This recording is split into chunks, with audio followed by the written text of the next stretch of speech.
The daughter stole 20,000 yuan from home to trade cryptocurrency. When her mother found out, she didn't hit or scold her. Instead, she slammed the phone and bank cards on the table, her voice icy cold, telling the daughter to take the remaining money and leave now and never come back. The daughter thought it was just an angry outburst, slammed the door, and went to an internet cafe. She spent her days staring at stock charts and her nights watching short videos and listening to teachers give trading advice, adding to her positions when prices went up and buying more when they went down, hoping to recoup her losses overnight. In just a few days, the 20,000 yuan was reduced to only a few hundred. She panicked completely, trying to borrow money from friends, but no one would help her. She wanted to go home, but was afraid her mother would turn her away. She squatted outside the internet cafe until midnight, shivering from the cold, before finally mustering the courage to knock on the door. Her mother opened the door without a word, stepped aside to let her in, then turned and closed the bedroom door. The room was eerily quiet.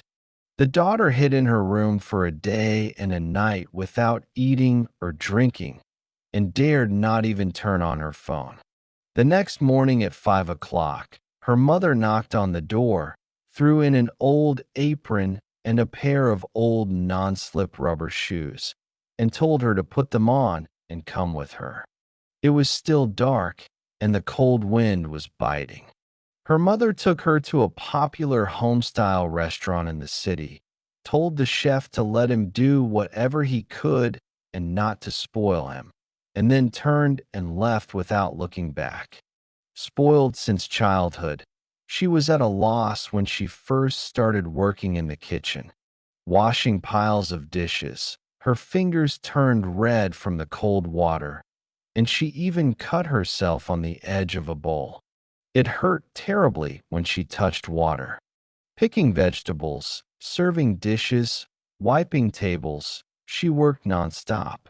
The kitchen was full of fumes and heat. Her clothes were wet and then dried. She was so busy at mealtimes that she barely had time to breathe. When cleaning up the leftovers, she choked and winced. Only after finishing could she squat in a corner to eat the rough staff meal. She was so hungry that she could only wolf it down. Once, while serving dishes, she lost her balance, and hot soup spilled onto her hands, instantly burning them red. Tears welled up in her eyes from the pain, but no one stopped to comfort her. Everyone was busy making a living. At that moment, she understood that money is not just a number on a phone. It's the fumes, the pain, the exhaustion from working from dawn till dusk, and every penny earned.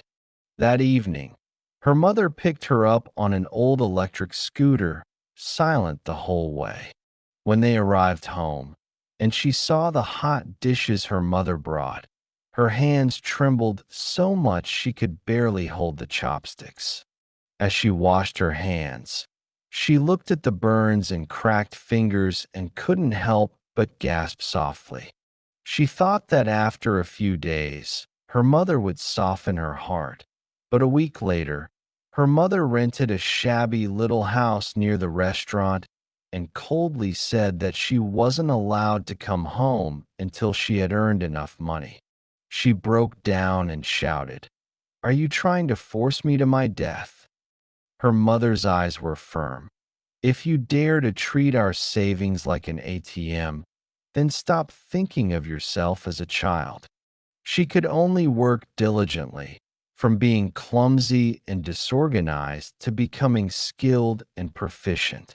The wounds on her hands scabbed over, and her temperament became calm and steady. 2 weeks later, she received her first paycheck of 1,200 yuan. Her palms burned as she held it, and remembering the hard work, she couldn't bear to spend a single penny. One day, she overheard her boss worrying about the restaurant's chaotic accounts and frequent errors in purchasing and revenue.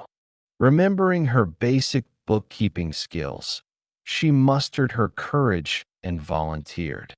Seeing her reliability, the boss agreed to let her try. She spent her days doing odd jobs and her nights meticulously organizing the accounts, calculating with great precision, and quickly clarifying the books. She even helped check inventory, earning the boss's high regard. 3 months later, she had saved over 10,000 yuan. She went home, slammed the money on the table, and tearfully apologized. Her mother didn't take the money. Instead, she presented her with a payment slip. It turned out her mother had secretly borrowed money to pay her daughter's university registration fee and enroll her in an accounting training course, waiting for her to return. Looking at her, her mother said, "I don't want you to pay back the money. I want you to be a good person." She burst into tears, finally understanding her mother's good intentions. From then on, she worked in a restaurant during the day and attended training classes at night, never going to internet cafes again.